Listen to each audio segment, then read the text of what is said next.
People have always had trouble pronouncing his name. If you don't speak German, it's not at all obvious how you're supposed to say it. A safe bet is to start with a hard G on G and end with a T, Goethe.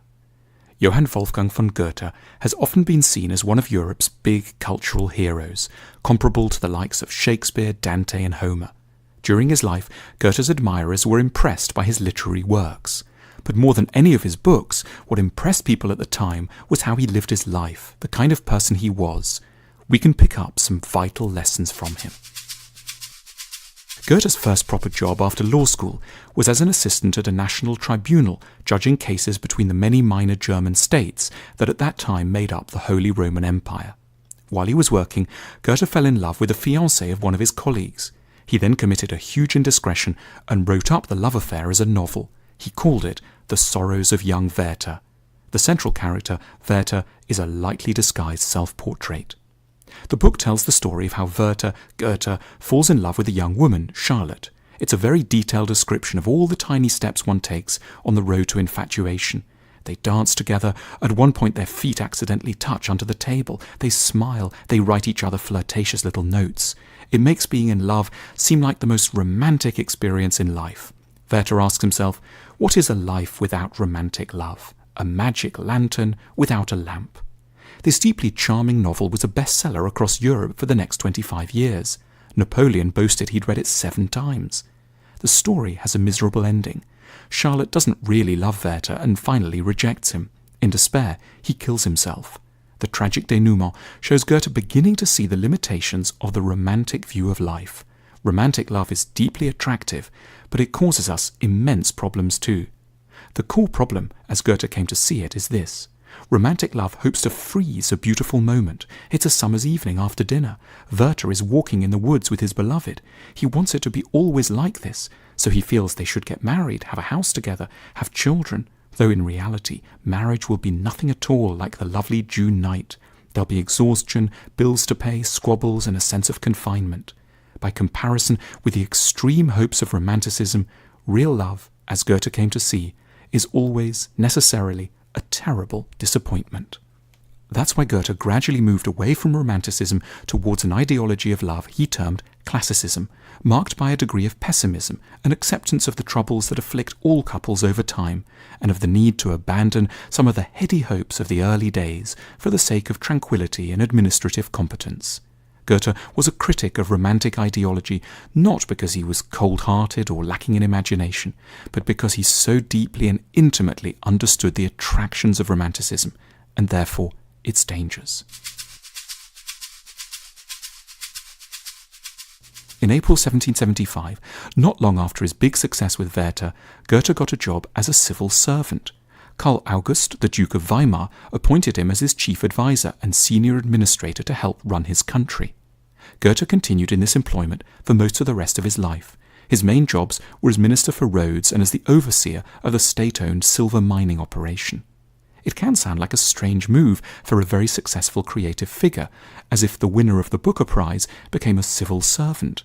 We just assume that art and literature are at odds with an enthusiasm for government administration. But Goethe didn't see it that way. He felt that understanding administration would help him put big ideas into practice. Later in his life, instead of writing about how good it would be to have a national theatre, he was able to establish one. And instead of just saying that cities should have green spaces, he was able to rev up the governmental machinery into action and actually create a model urban park. In September 1786, after 10 years in the Weimar civil service, when his 40th birthday was coming into view, Goethe got fed up with Germany, the cold, the bad food, and, this was key for him, the lack of sex. So he went to Rome with a very classical idea of the point of travel. The outer journey was intended to support an inner journey towards maturity. He felt that there were parts of himself that could only be discovered in Italy. But, like many visitors to Rome, when he got there, he felt a bit disappointed. In the famous book of poems he later wrote about his experience, the Roman Elegies, he describes how the great city seemed to be filled with lifeless ruins that were famous but didn't actually mean anything to him. "Speak to me, you stones," he pleads. It's a feeling many later visitors have had. Goethe realized that what he needed was not a more elaborate guidebook, but the right person to have an affair with, someone who would embody the spirit of the place he was in. In his poems, he describes the woman he meets, whom he calls Faustina. They spend lazy afternoons in bed. She's not a great intellectual, but she breathed the spirit of Rome. She tells him about her life, about the buildings she passes on her way to the market, the Pantheon, a Baroque church designed by Bernini, which she hadn't even realized were famous. They were just the buildings that happened to be around when she was getting the milk and the aubergines. For Goethe, the point of travel isn't relaxation or just taking a break from routine.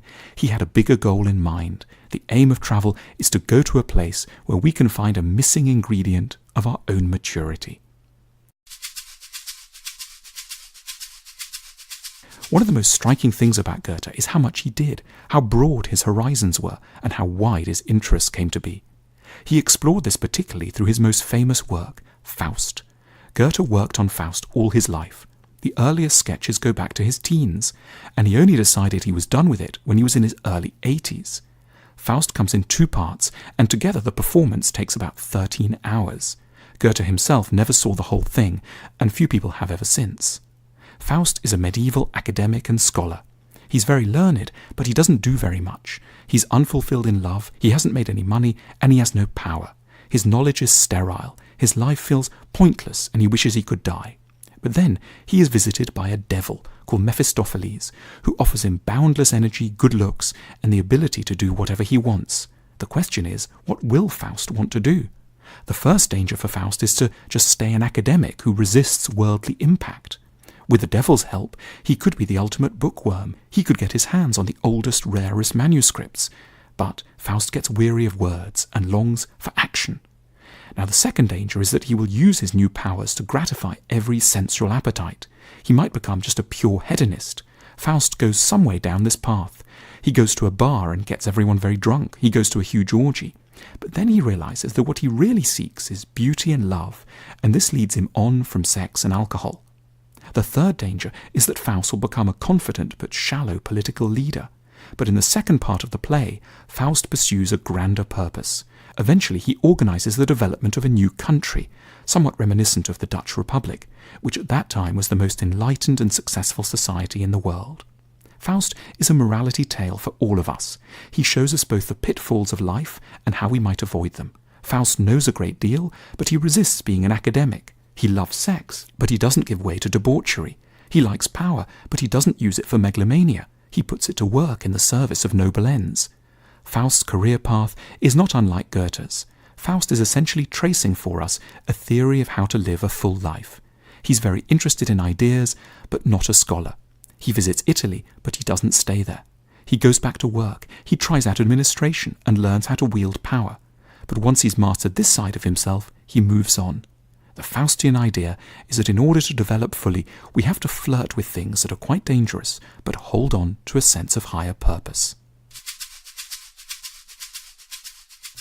Goethe was the last European to do a certain kind of remarkable things, to write great novels and plays, and also to play a significant role in science. His interests ranged through geology, meteorology, physiology, and chemistry, and his most important work was in botany. In 1790 he produced his study The Metamorphosis of Plants, and a book on optics and colour called The Theory of Colours was published in 1810.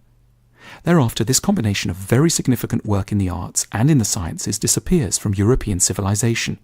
Goethe gives us some guidance as to why this has happened.